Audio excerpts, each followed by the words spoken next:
সুপ্রিয় শিক্ষার্থী, আসসালামু আলাইকুম রহমতুল্লাহ। স্মার্ট ইংলিশ একাডেমির পক্ষ থেকে আবারও সকলকে স্বাগত জানাচ্ছি আজকে একটি ভিন্ন আয়োজন নিয়ে। আমরা প্রতিদিনের যে কথোপকথন আছে ডেইলি ইংলিশ কনভারসেশনে, ইংরেজিতে কথা বলার ক্ষেত্রে ফ্লুয়েন্সি আনার ক্ষেত্রে সবসময় একটা জিনিসের উপর সবচেয়ে বেশি গুরুত্ব দিয়ে থাকি, আর সেটা হলো শব্দভাণ্ডার বা ভোকাবুলারি।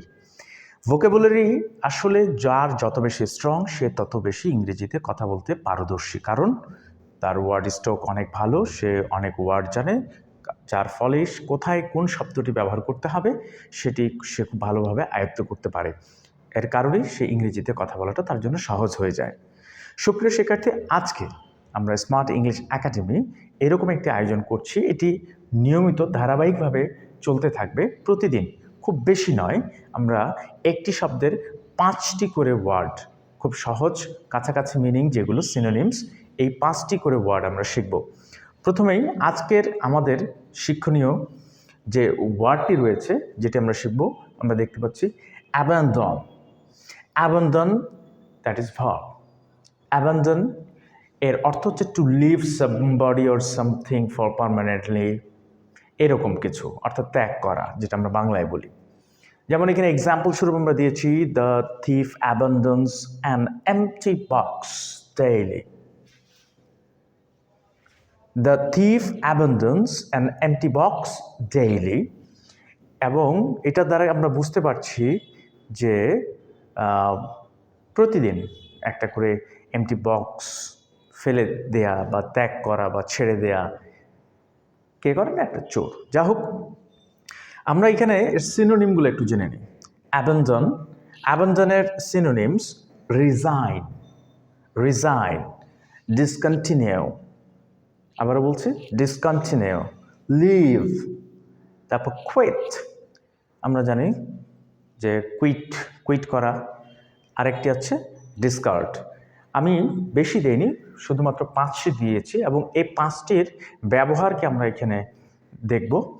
একটা জিনিস লক্ষ্য করুন যে resign, discontinue, leave, quit and discard, এইগুলো আমরা এখানে দেখতে পাচ্ছি ফাঁকা ঘর দিয়ে আমি করেছি। এখানে কিন্তু একটা বিষয় রয়েছে, সেটা হচ্ছে আমি একটু শাফল করে দিয়েছি, এগুলোকে রিঅ্যারেঞ্জ করতে হবে, অর্থাৎ এই শব্দগুলোকে আমরা এইখানে বসিয়ে আমরা একটু জেনে নেব এর ব্যবহারগুলো, কিন্তু এখানে একটু ওলট পালট আছে। একটা জিনিস মনে রাখতে হবে, যখন আমি এখানে দেখেন যে অ্যাবান্ডন ভার্ব, তার মানে আমরা এখানে এর যে সিনোনিমগুলো পেয়েছি সবগুলোই কিন্তু ভার্ব, অর্থাৎ যার সিনোনিম বের করব সেটা যেই পার্টস অফ স্পিচে থাকবে সেই পার্টস অফ স্পিচেই আমাকে তার সিনোনিমগুলো ব্যবহার করতে হবে। তাহলে এখানে abandon, that is verb, resign verb, discontinue verb, leave verb, quit verb and discard, that is also verb. এখন এই জায়গায় মনে রাখতে হবে সিনোনিম ব্যবহারের ক্ষেত্রে একটা সতর্কতা আছে। সে সতর্কতাটা কি, যে আমি চাইলেই একটি শব্দ যে কোনো জায়গায় ব্যবহার করতে পারবো না, অর্থাৎ বাক্যে ব্যবহারের একটা অর্থগত বিষয় আছে, সেই জিনিসটিকে মাথায় রেখে কিন্তু আমাদেরকে ব্যবহার করতে হবে, এবং সেন্সটা বুঝতে হবে যে এই শব্দটি কোন সেন্সের জন্য উপযোগী। যেমন এখানে আমরা যদি বলি the student wants to dash his study, আমি কি বলবো? The student wants to resign his study? No, এর অর্থটা সঠিক আসছে না। The student wants to discontinue his study, হ্যাঁ, এটা একটু মনে হচ্ছে যেটা হতে পারে, কারণ তার চাওয়ার সাথে ডিসকন্টিনিউয়ের একটা সম্পর্ক রয়েছে। The student wants to leave his study, leave চলে আসা, কোনো স্থান থেকে সরে আসা, তাহলে এটা স্থান বোঝাচ্ছে না, তাহলে এটা একটু 50-50 চান্স থাকতে পারে।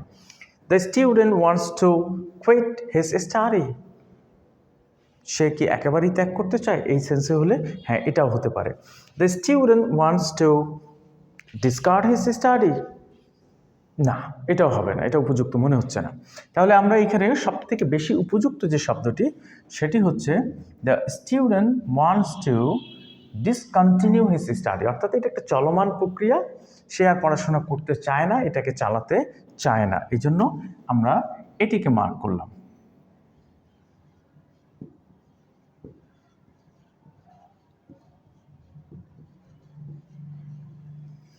The student wants to discontinue his study, এটাকে উপযুক্ত মনে হচ্ছে, এটা আমরা দিলাম।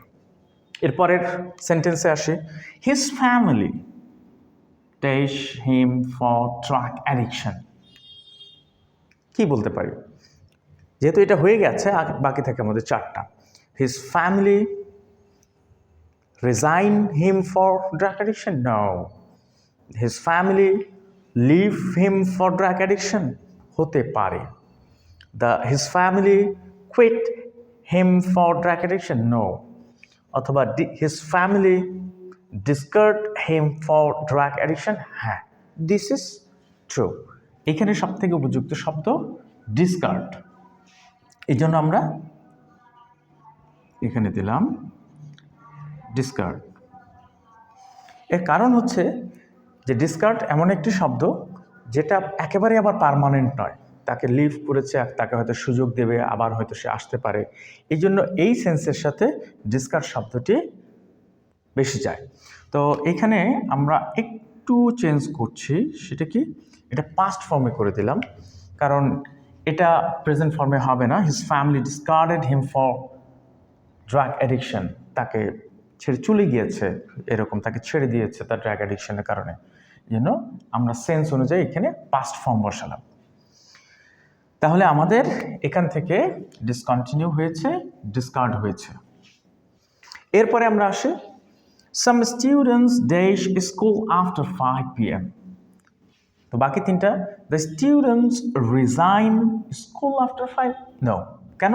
কারণ রিজাইন হচ্ছে একেবারে ছেড়ে দেয়া, কিন্তু এখানে তো শিক্ষার্থীরা একেবারে ছেড়ে দেয় না। তাহলে the students leave school after 5 PM। হ্যাঁ, লিভ ত্যাগ করা, কোনো একটা জায়গা থেকে সরে আসা, এটা কাছাকাছি এবং অনেক কাছাকাছি মনে হচ্ছে।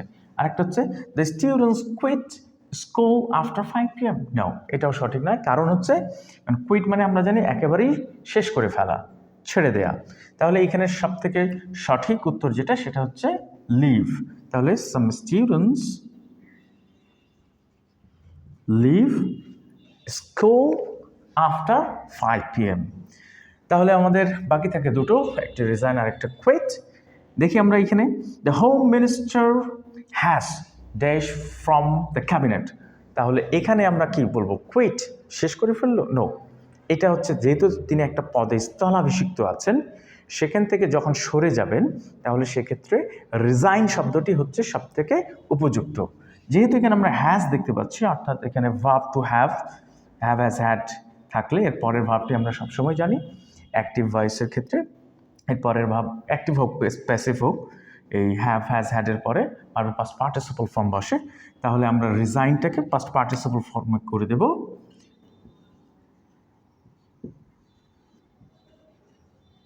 রিজাইন্ড।